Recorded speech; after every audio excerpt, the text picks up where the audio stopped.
नमस्कार. महा adventure council म्हणजेच मॅकतर्फे तयार केलेल्या या व्हिडिओ मालिकेमध्ये स्वागत आहे. कृपया नोंद घ्यावी. आयोजित साहसी कार्यक्रमात सहभागी होणाऱ्यांची सुरक्षा ही आयोजकांची जबाबदारी असते. प्रशिक्षण आणि अनुभव याला कुठलाही लेख अथवा व्हिडिओ हे पर्याय असू शकत नाहीत. अधिक विस्तृत माहिती खालील लिंकवर मिळेल. जरूर पाहणे.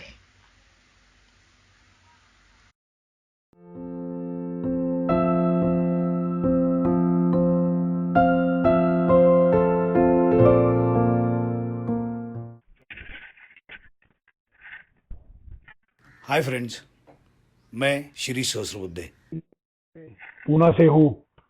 1986 से क्लाइंबिंग में एक्टिव हूँ. महाराष्ट्र में वेस्टर्न घाट में बहुत सारा क्लाइंबिंग किया है. कुछ इक्विपमेंट से रिलेटेड इंटरनेशनल सर्टिफिकेशन भी है. मेरा मेन इंटरेस्ट जो है वो क्लाइंबिंग गियर में है, उसके टेक्निकल नॉलेज में है. काम करता हूँ, जरा साइड में आता हूँ और बात करता हूँ आप लोगों से.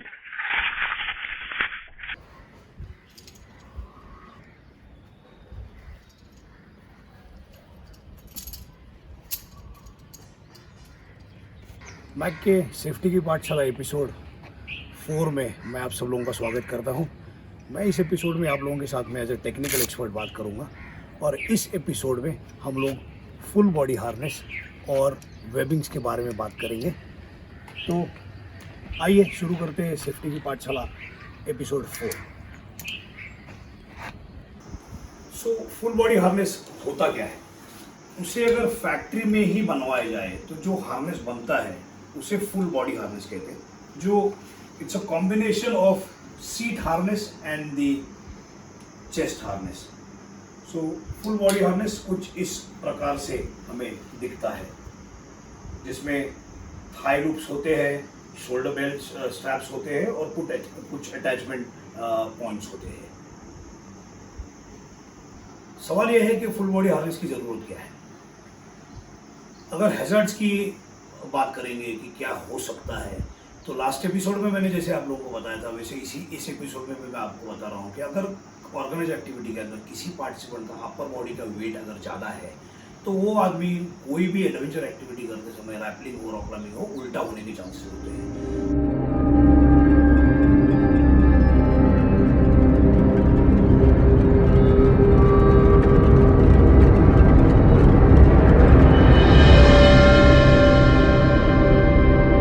दोस्तों, ये गलती बिल्कुल नहीं करना. अगर फुल बॉडी हार्नेस पहना हुआ है तो बिल्कुल ही उसके चांसेस बहुत ही कम हो जाते हैं कि वो आदमी उल्टा हो जाए, विच can be risky for the person, और रेस्क्यू के लिए भी वो बहुत रिस्की सिचुएशन हो सकता है. बच्चों के साथ में भी हम लोग ये रेकमेंड करेंगे कि आप लोग ज़्यादा से ज़्यादा किड्स का फुल बॉडी हार्नेस यूज़ करें, जिससे सेफ्टी और बढ़े. किसी भी कोई भी नया इक्विपमेंट, हार्नेस हो, हेलमेट हो, कुछ भी हो, आप जब खरीदते हो तो उसके साथ में अटैच मैनुअल होना मैंडेटरी है, ज़रूरी है. तो ये मैंने नया हार्नेस लिया है, इसका मैनुअल मैं कट करता हूँ. ठीक है. अब इसमें आप अगर देखेंगे तो इसका सर्टिफिकेशन दिया हुआ है EN 361, EN 358. तो ये EN 361, 358 क्या है ये मैं आपको समझाता हूँ. लेकिन इसके ऊपर लिखा है EN 361. 361 ये जो EN का जो सर्टिफिकेशन है ये एक्चुअली इंडस्ट्रियल सेफ्टी या वर्किंग एट हाइट के हार्नेसेस को दिया हुआ है.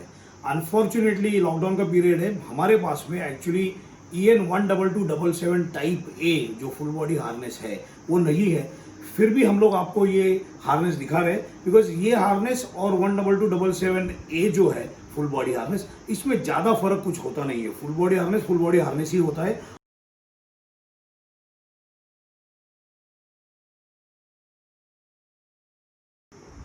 तो ये है फुल बॉडी हार्नेस. अगर आप इसका स्ट्रक्चर देखेंगे तो ये लेग लूप से पहनने के बाद में आपको ज़्यादा अच्छी तरह से नज़र में आएगा. ये दोनों लेग लूप्स है, ये थोड़ा अराउंड द हिप्स आ जाता है. ये जो पीछे का पोर्शन है ये इसका 2 अटैचमेंट पॉइंट्स है जहाँ पर कैरेबिनर लगाएंगे. इसके बारे में भी एक इंटरेस्टिंग थिंग मैं आपको बताऊंगा. और फिर ये पीछे का एक डॉर्सल रिंग बोलते हैं इसको, ये भी एक रिंग अटैचमेंट पॉइंट इसमें है, लेकिन इसका यूज़ हम लोग नहीं करेंगे. नया हार्नेस हो पुराना हार्नेस हो, हार्नेस का या कोई भी इक्विपमेंट का इंस्पेक्शन बहुत ज़रूरी है। तो मैं पहले चेक करूँगा कि ये इसका जो स्टिचिंग है मेन पार्ट्स में, ये स्टिचिंग में कहीं भी मुझे कोई भी डिफॉर्मिटी या कोई फ़र्क नज़र नहीं आ रहा है ना, ये देखना मेरा पहला काम है। तो मेन वेस्ट के ऊपर आने वाला जो लूप्स है दोनों, उसका चेकिंग किया, थाई लूप्स का चेकिंग किया। थाई लूप्स ऑलरेडी रिवर्स है, उसके ऊपर आगे ये स्टॉपर का एक बक्कल लगा हुआ है। सेकंड भी मैं उसी तरह से चेक करता हूँ। मेनली स्टिचिंग, बक्कल्स, लूप्स रिवर्स किए हैं कि नहीं किए हैं, ये सब चीज़ें ये देखने लायक होती है। तो हार्नेस पहनने का तरीका, ये डॉर्सल रिंग जो है ये मुझे मेरे पीछे यहाँ पर आना चाहिए, इसलिए पहले इस हार्नेस को मैं पीछे लेता हूँ, आगे स्प्रेड करके लेग लूप्स में मैंने दोनों पैर डाल दिए, राइट में और लेफ्ट में, थोड़ा ऊपर उठा लिया। ये जो शोल्डर स्ट्रैप्स जो है इसके अंदर से पहले मैं एक एक हाथ अंदर घुसाता हूँ।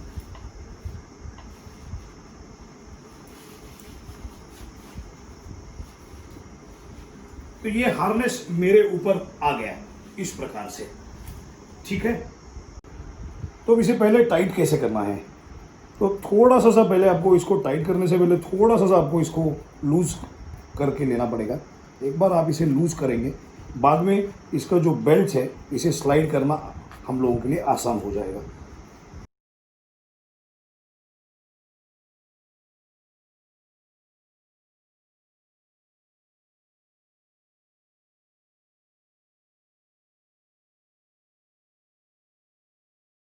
तो अब हम लोगों ने शोल्डर स्ट्रैप्स इसके टाइट ऑलरेडी कर चुके हैं। अब इसके थाई लूप जो है इसे हम लोग टाइट करेंगे।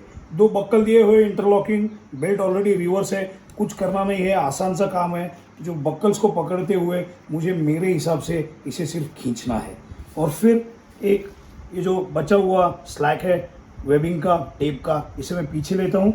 इसमें भी आपको जैसे सीट और चेस्ट में मैंने दिखाया था, स्टॉप पर एक आपको बक्कल मिलेगा जो ये है, इसे स्लाइड करके इस स्लैक को मैं सिक्योर करता हूँ।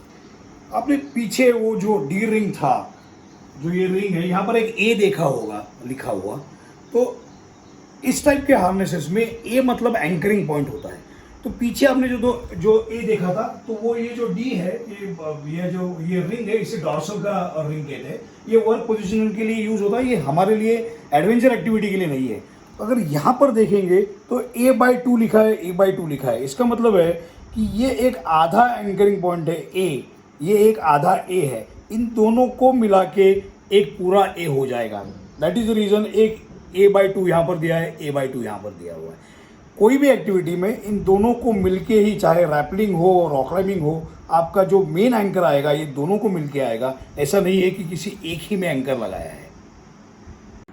ये कैराबिनर मैंने आज जो लगाया था वो सिर्फ इसलिए लगाया था कि आपका जो सस्पेंशन है वो कैसे आता है। एक्चुअली में यहाँ पर डायरेक्ट रोप आना चाहिए, ये कैराबिनर यहाँ नहीं लगा सकते हैं।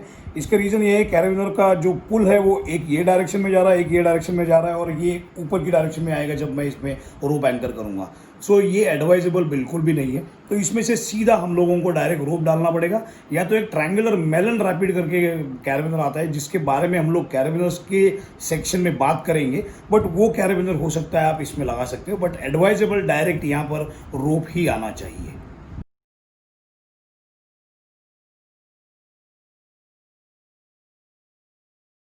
एडल्ट फुल बॉडी हार्नेस के बाद में हम लोग किड्स के फुल बॉडी हार्नेस के बारे में बात करेंगे।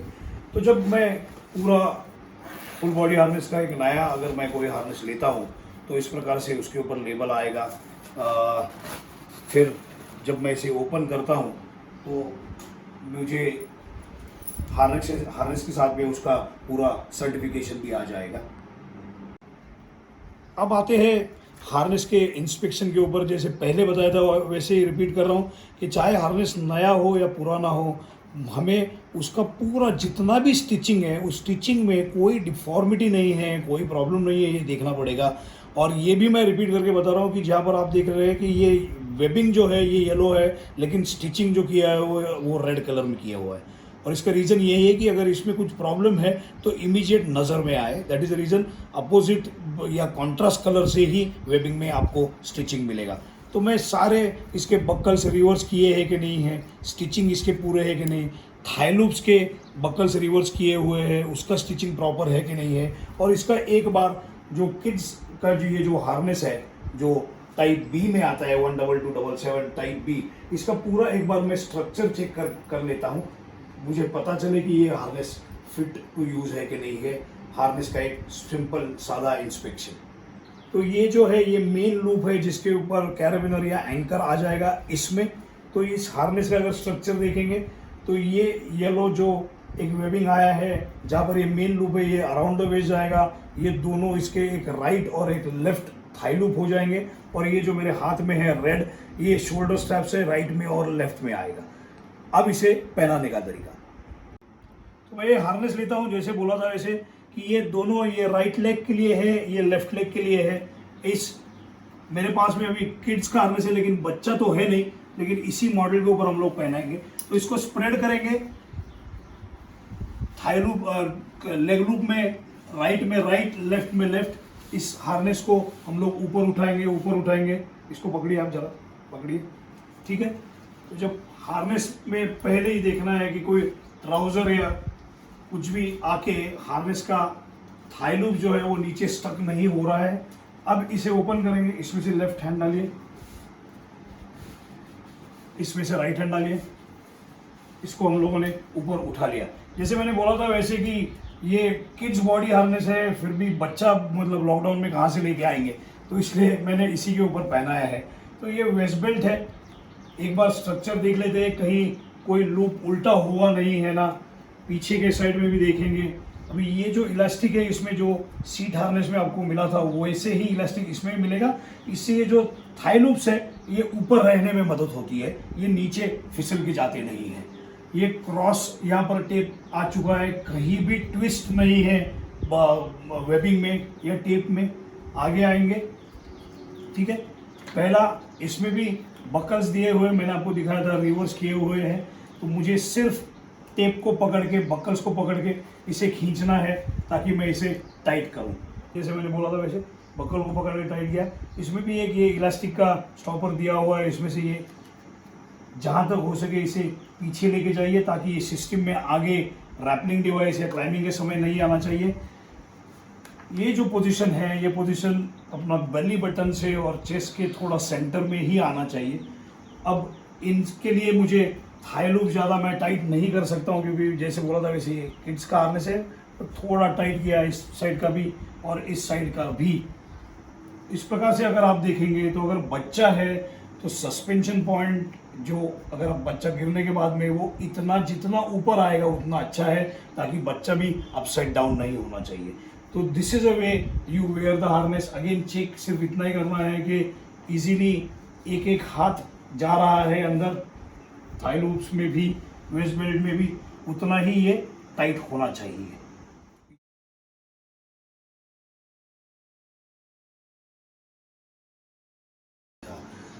वो एक बार वापस मैं आप लोगों को जस्ट एज अ रिवीजन में आप लोगों को बता देता हूँ कि फुल बॉडी हार्नेस जो मैंने अभी आपको दिखाया था ये EN361 है, जो रोप एक्सेस में मतलब इंडस्ट्रियल यूज में जाता है। जो full body harness adventure activities के लिए, एडल्ट्स के लिए यूज़ किया जाता है, उसका ये नंबर 12277 टाइप ए में आता है। और जो किड्स का बॉडी हार्नेस है जो मैंने आपको अभी दिखाया था, ये किड्स बॉडी हार्नेस ये 12277 टाइप बी में जाता है। टाइप बी का एक बहुत ही इम्पोर्टेंट बात ये है कि किड्स बॉडी हार्नेस, ये हार्नेस जो है, ये हार्नेस सिर्फ 40 kg वेट तक के बच्चों के लिए ही है। जिसका भी वजन, जिसका भी वेट 40 kg से ऊपर है, उस केस में आप लोगों को उस बच्चे को एडल्ट का ही फुल बॉडी हार्नेस पहनाना पड़ेगा।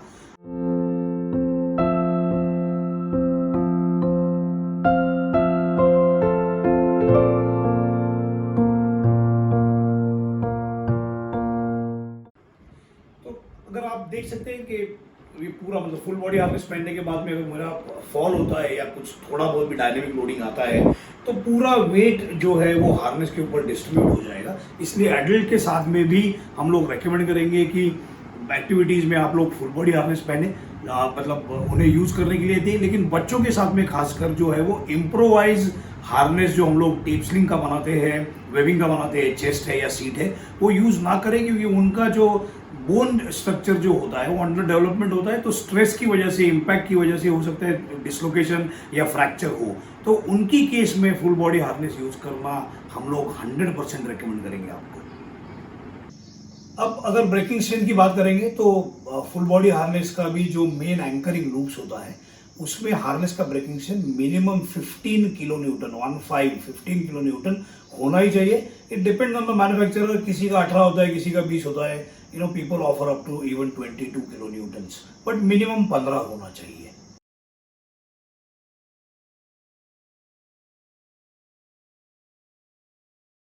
तो वेबिंग में there are 2 types of webbing. जो मेरे लेफ्ट हैंड में है ये नायलॉन वेबिंग है, और जो मेरे राइट हैंड में है इसे डायनिमा या स्पेक्ट्रा वेबिंग कहते हैं। इन दोनों में क्या फ़र्क है ये मैं आपको समझाता हूँ। जो नायलॉन वेबिंग आता है, नायलॉन वेबिंग हम लोग इस प्रकार से स्पूल भी, मतलब पूरा एक 50 मीटर का रोल है या 40 मीटर का रोल है, हम लोग पूरा रोल खरीद सकते हैं। तो ये है प्री स्टिच किया हुआ डायनिमा या स्पेक्ट्रा का स्लिंग। यहाँ पर आप देख सकते हैं कि कंपनी का नाम लिखा हुआ है, 22 किलो न्यूटन इसके ऊपर लिखा हुआ है। पीछे जाएंगे तो CE0123 जिस डायरेक्टिव के अंदर CE के ये कैटेगरी में फॉल होता है उसका डिटेल दिया हुआ है। इसका विड्थ अगर आप देखेंगे तो रफली, मतलब ये 11 mm या 13 mm, ये दो कैटेगरी में आता है। But this sling is very smooth. ये बहुत ही डायनिमा स्पेक्ट्रा बहुत स्मूथ होते हैं। तो इसका एक डिसएडवांटेज ये है कि ये प्री स्टिच ही लेना पड़ता है। इसका रीज़न ये है कि अगर मैंने आपको जैसे बताया था वैसे अगर मैं नायलॉन वेबिंग लेता हूँ, तो स्पूल लेता हूँ, तो मुझे जिस लेंथ का चाहिए उस लेंथ का कट करके मैं उसके ऊपर टेप नॉट लगा सकता हूँ। लेकिन ये टेप नॉट ये डायनिमा या स्पेक्ट्रा में नहीं लगा सकते हैं और ना ही लगाना चाहिए, क्योंकि इसके ऊपर से नॉट स्लिप होता है। नायलॉन वेबिंग की अगर बात करेंगे तो आप देख सकते हैं कि ये भी दिखने में, ऊपर से अगर देखेंगे तो ये भी दिखने में हम लोगों को डायनिमा या स्पेक्ट्रा जैसे ही दिख रहा है। बट अगर मैं इसे थोड़ा सा आपको अगर ओपन करके दिखाता हूँ तो आप लोगों को पता चलेगा। ये देखिए, मैंने इसको ओपन किया हुआ है। तो ये जो है, this is called as a tubular tape sling. ये ट्यूब जैसा होता है। तो ये मतलब जो नायलॉन वेबिंग है उसमें ज़्यादा करके मेजॉरिटी ऑफ द टाइम आप लोगों को जो भी वेबिंग मिलेगा या टेप स्लिंग मिलेगा वो ट्यूबुलर टेप स्लिंग होता है। ये है नायलॉन वेबिंग का स्टिचिंग, जो प्री स्टिच हम लोगों को स्लिंग मिलता है वो। अगर इसमें देखेंगे तो इस पोर्शन को, जो भी स्टिच किया हुआ पोर्शन है, इसे बार टैग के नाम से भी जाना जाता है। पीछे आएंगे तो EN 566 लिखा हुआ है, और यहाँ पर ऊपर देखेंगे तो 23 किलो न्यूटन इसका ब्रेकिंग स्ट्रेंथ भी लिखा हुआ है। अगर आप देखेंगे तो 566 EN का जो स्टैंडर्ड है, ये EN स्टैंडर्ड, ये it is been allotted for webbing, that is tape sling. So normally इसका ब्रेकिंग स्ट्रेंथ आपको 22 किलो न्यूटन मिलेगा ही मिलेगा। ये है नायलॉन वेबिंग, ये है स्पेक्ट्रा या डायनिमा।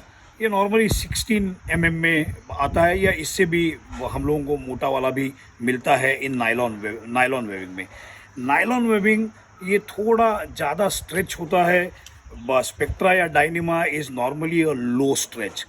डायनेमिक लोडिंग दोनों के ऊपर नहीं आना चाहिए करके हम लोग ऑलवेज एडवाइस करेंगे कि directly on anchors either of the slings का यूज़ कभी भी ना करें। दूसरा बात यह है कि नायलॉन वेबिंग में वाटर एब्सॉर्प्शन थोड़ा ज़्यादा होता है एज़ कम्पेयर टू डायनिमा या स्पेक्ट्रा बहुत कम वाटर एब्सॉर्ब करता है।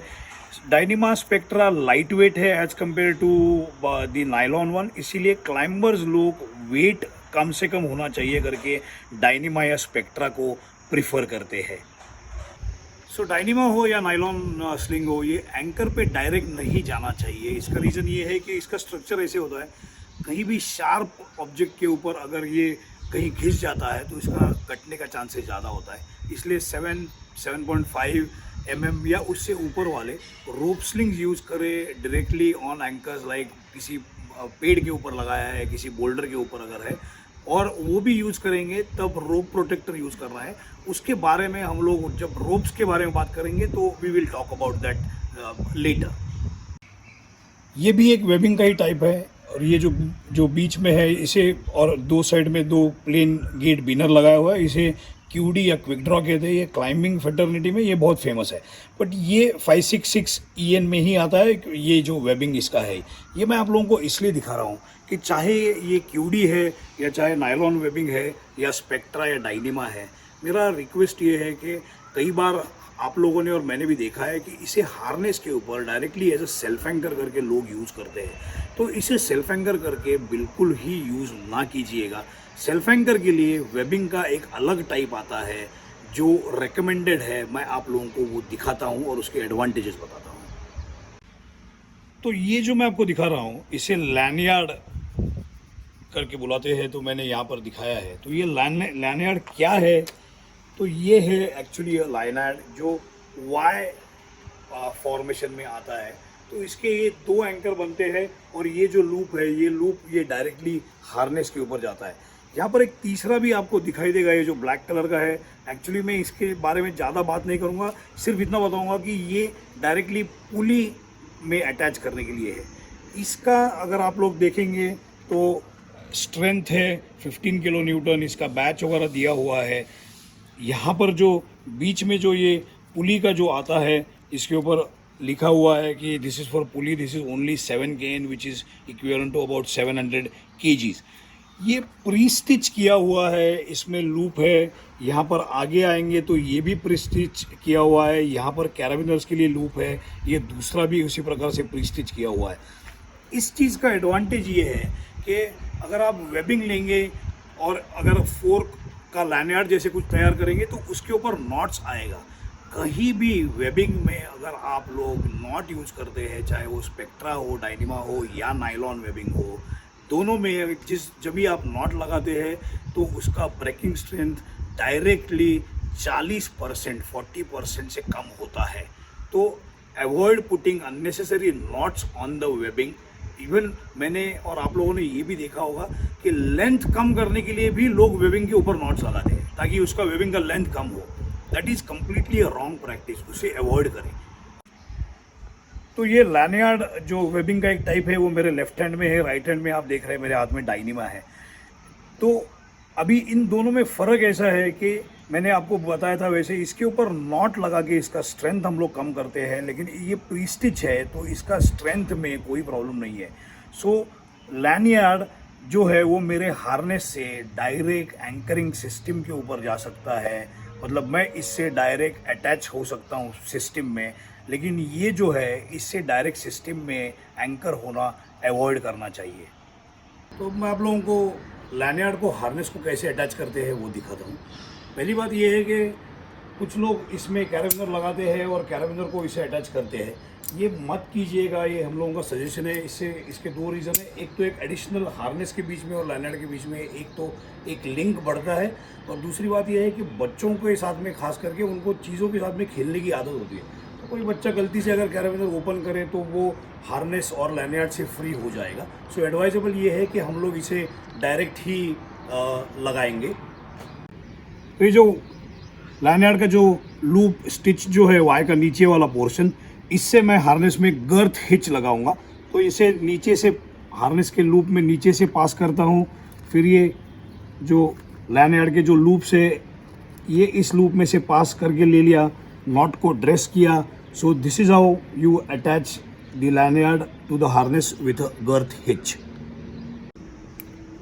तो अब ये देख सकते हैं आप कि इसका जो 2 एंकरिंग पॉइंट्स है इसमें मैं यहाँ पर स्क्रू गेट कैराबिनर लगाता हूँ। इस हिसाब से मुझे ये 2 एंकर मिलते हैं। इन 2 एंकर का एडवांटेज ये है कि अगर मैं किसी भी जगह पे इससे अगर एंकर हूँ और अगर मुझे एंकर मूव करना है तो I can move 1 anchor at a time, कि मैंने एक खोला एक लगाया, बाद में दूसरा खोला दूसरा लगाया।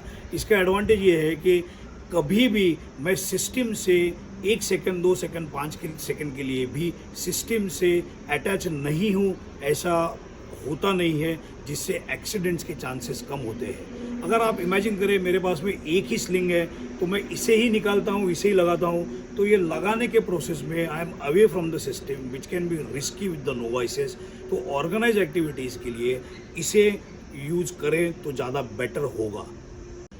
इसकी EN स्टैंडर्ड के बारे में बात करेंगे तो नॉर्मली इसका EN स्टैंडर्ड जो आता है दैट इज़ 17109। ये 17109 जो EN स्टैंडर्ड है, ये स्टैंडर्ड यूरोपियन नेशंस ने जो भी इक्विपमेंट रोप्स कोर्सेस में जाता है उसके लिए दिया हुआ ये स्टैंडर्ड है। कहीं कहीं आप लोगों को PREN 17109 भी मिलेगा। वो PR का मतलब है प्रपोज्ड है, इसका मतलब है कि अगर कोई भी चीज़ PREN 17109 है तो ये प्रपोज्ड है और उसे जल्दी से जल्दी कंफर्म स्टैंडर्ड मिल ही जाएगा। सो this is basically used in the ropes courses.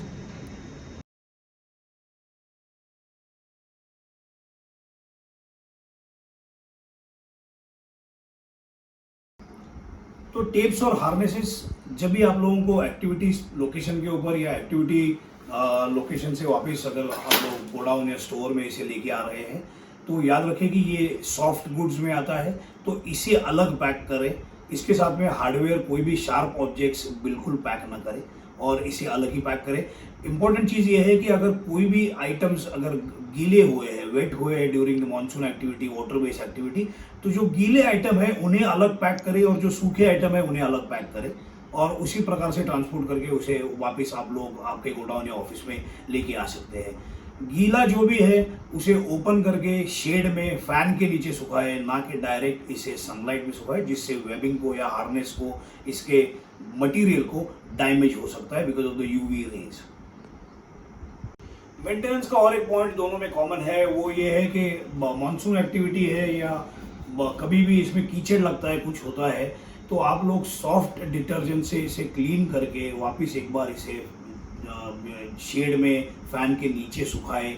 यही एक आप लोगों से मतलब रिक्वेस्ट है और यही तरीका है उसका। दूसरा एक बात हार्नेस के बारे में मैं आपको बताना चाहता हूँ कि ये हार्नेसेस का ये जो बक्कल्स है, ये बक्कल्स में अगर कहीं भी रस्टिंग हो जाता है समझिए, तो लोग इसे केरोसिन लगाने का ट्राई करते हैं या इसे पेट्रोल लगाएंगे, WD-40 लगाएंगे। ये बिल्कुल ना करें। इसकी वजह से ये आपका जो वेबिंग है ये खराब होगा और अल्टीमेटली हार्नेस का लाइफ के ऊपर इसका इफेक्ट होता है। तो इसे भी सादे सिंपल डिटर्जेंट से ही आप इसे क्लीन करें और बाद में इसे आप लोग सुखाएं। वेबिंग के बारे में जब when it is not in use तो इसे पैक मत रखिएगा, इसे भी आपको ओपन करके रखना ज़्यादा अच्छा होगा, जिससे आपको वेबिंग का लाइफ भी अच्छा मिलेगा। हार्नेसेस के बारे में भी सेम ही है। हार्नेसेस के साथ में कोई भी आपको बैग जो मिलता है हार्नेस का, वो जो बैग है उसके अंदर मत रखे, इसको शेल्फ में या कहीं भी ओपन करके रख सकते हैं या इसे डायरेक्ट आप लोग टांग के भी रख सकते हो, लेकिन इसे open cool and dry place में रखें, जिससे इसका हम लोगों को जो है लाइफ अच्छा मिलेगा।